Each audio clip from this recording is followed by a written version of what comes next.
Raghupati Raghava Rajaram Patita Pavana Sitaram. When we talk about Sitaram, we are speaking of the loving exchanges within the Lord's internal potency, Haladini Shakti.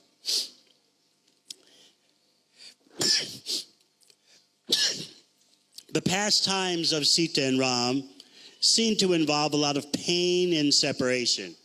And there's a reason for that. Lord Ram is teaching two things simultaneously. He's teaching about the pain of material attachment, and he's demonstrating the ecstasy of love in separation, vipralambha. This may be difficult to understand because we think that being together, meeting, combining is the ultimate. But in Ram Leela, you get a glimpse of something that is much more explicit and in-depth in Krishna Leela, Krishna's pastimes, of course, his confidential pastimes in Vrindavan with his consorts. You get a glimpse of that in Ram Leela. So how does Lord Ramchandra do it?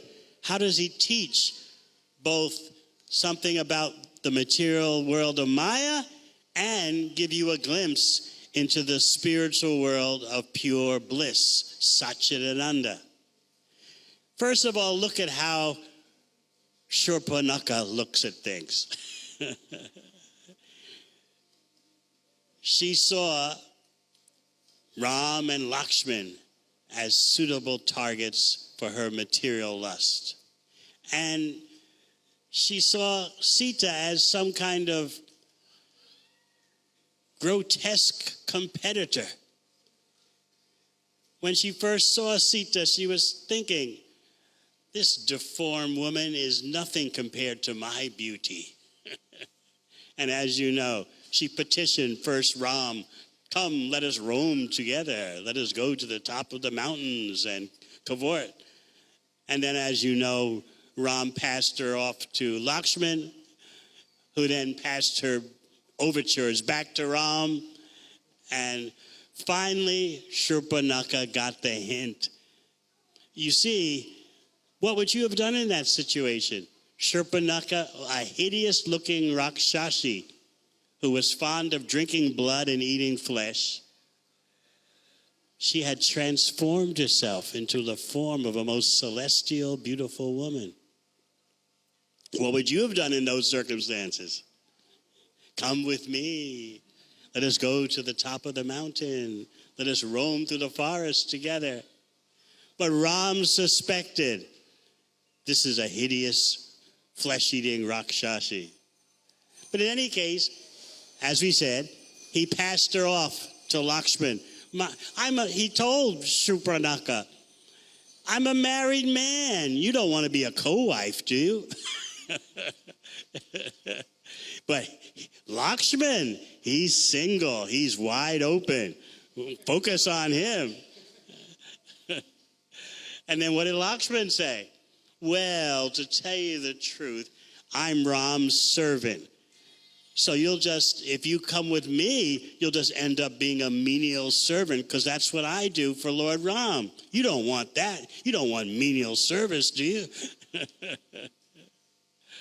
Finally, Shurpanakha got the hint that they're joking with her. She thought there was a chance. When Ram passed her off to Lakshman, she said, okay, he looks good too. And then when Lakshman passed her back to Ram, after a while she started to catch on. These beautiful young men are having me on, having a go at me. So then she decided, this is ridiculous. How could Ram especially resist me for that deformed, wretched-looking woman that he's with? So then she revealed her hideous form as a Rakshasi and hurled herself at Sita to devour Sita. And that's when, of course, Ram disfigured her. So she went back to report to Ravana. She's bleeding profusely. Her nose and ears have been cut off. Now she reverses tactics. Instead of talking about Sita as being wretched looking and deformed, now she describes Sita to Ravana. Let me tell you about this most beautiful woman that should be yours. Because Shurpanakha is blaming Sita. It's Sita who's the cause of all these problems that I'm not getting what I want with Ram and Lakshman. It's Sita. So if I can arouse Ravana's attraction for Sita, that'll finish off Sita, and I'll take revenge against Ram especially. Her idea is that Ram, bereft of Sita, will be weak. He'll be disempowered. He'll be totally devastated. So this is her presentation to Ravana. And Ravana is already agitated more than usual. Remember, he's got 10 heads, 20 arms. He's got some benedictions from Lord Brahma because he would do severe austerities such as just taking 1 breath of air per day. So he had some power, to say the least. He was actually the most powerful living entity in the universe, even more than Indra. Only Brahma, Shiva, and Vishnu were more powerful than him. So Shurpanakha began to describe how Ram and Lakshman had annihilated Ravana's Rakshasa army. And then Shurpanakha presented herself to her brother Ravana. Look what they did to me. What kind of king are you when you can't even give protection to your own sister? Look at my face disfigured, my nose cut off, my ears cut off. I'm bleeding like anything. And you're allowing this Ram to just roam freely. He's already annihilated one of your main Rakshasa armies. He's disfigured me. What kind of leader are you that this is going on in your kingdom? So she's making fun. She's ridiculing Ravana purposely right in front of his chief ministers. Very difficult for Ravana to tolerate being cut down like that by his sister in front of his big guns. So he's getting angry more than usual. He's always angry, can't control his senses, always agitated. But now these 3 things is one of his armies has been totally annihilated by Ram. Number 2, his sister has been disfigured, her face cut to shreds. And number 3, he's being put down by his sister in the front of all his senior leaders. So it's just too much for Ravana, but the icing on the cake is yet to come. Shurpanakha tells him, and then there's Sita. You can't imagine how beautiful she is. She should be yours. I tried to grab her and bring her for you, but that Ram interfered. If you think you've seen someone beautiful in this whole universe, you're wrong. You haven't seen anything until you see Sita. She's meant for you. So for all those reasons, Ravana became furious. But the topmost reason was he heard about Sita. And Shurpanakha gave him the final enticement, the final allurement. She knows what she's doing. She has Rakshasi intelligence.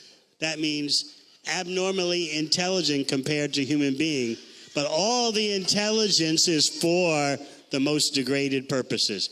Her ambition is to drink blood and eat flesh. So she, in her final statement to Ravana, her brother, she says, you know, in conclusion, why don't you go see for yourself? Go see what she looks like. So in that way, she just lit the flame on Ravana. Go see yourself if you don't believe me. I tell you, you've never seen a more beautiful woman. And Shurpanakha describes Sita, her figure, her form, how she's decorated, her face. Oh, Ravana was losing his mind. Yes, he had to go. He had to see for himself. But just by hearing his sister's description, he knew, my sister wouldn't have me on. She wouldn't lie. If she says that Sita is the most beautiful woman in the universe, definitely I'm going to believe her, and I know just what to do. Because Ravana had no hesitation to kidnap others' wives. There's nothing for him. That's all child's play for him. So the idea is two. Ravana gets Sita for himself, and meanwhile, he deprives Ram of Sita, and that leaves Ram, as Ravana sees it, that leaves Ram demobilized, just disempowered, weak. So in Ram Lila, you do see Ram lamenting in separation from Sita. But you can wrongly take that. You can consider that they're ordinary persons. But Ram is teaching you a lesson for you to apply in the material world. Attachment produces suffering. In other words, look what I have to go through just to get Sita back. It's hard work. It's a hard slog. This is what it's like when there's material attachment. Of course, Narayano Paro Vyaktat. Lord Ram is beyond the material creation. All his qualities, or all his activities are free from the touch of material nature. But he's teaching those of us who are materially attached, he's teaching a lesson that material attachment will always lead to suffering. Look what I have to go through to reclaim Sita. Look at my lamentation in her absence. But of course, that's just one perspective. There's the internal perspective in which Ram and Sita are relishing love in separation. In the spiritual world, within the internal potency, Hladini Shakti, separation is blissful. And so the Supreme Personality of Godhead tastes what it's like to be separated from the beloved and relishing it. This is hard for you to understand because in the material world, separation from the beloved is always painful. But in the spiritual world, everything is blissful. Meeting together is blissful and separation is blissful. But the fact is, as Lord Chaitanya came to relish, separation is even more blissful than meeting.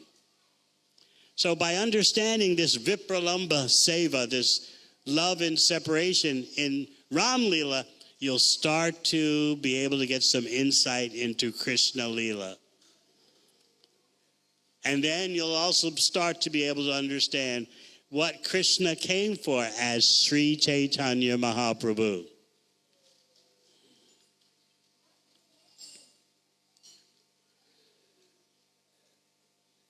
So these are some of the essential points about Ram's appearance, Ram Lila. Many people think that the main thing is Ram was a perfect king, and therefore we glorify Ramchandra. No, the main thing is that Ramchandra is the Supreme Personality of Godhead, Bhagavan. It's incidental that he was a perfect king. But Ravana never understood this. Even at the moment of his death. He always thought this Ram, due to pious activity, good karma, has been born in a royal family and has his powers. Ravana never believed that there was anyone more powerful than him. And even at the moment of his death, killed by Ramchandra, he's still thinking, this is an ordinary person. This is why in Bhagavad Gita, Krishna says, Avajananti mam mudha manushim tanamasrata. Fools think I'm an ordinary person. They don't understand. Parambhava majananto. They don't understand my control, my domination over material nature. They don't understand that.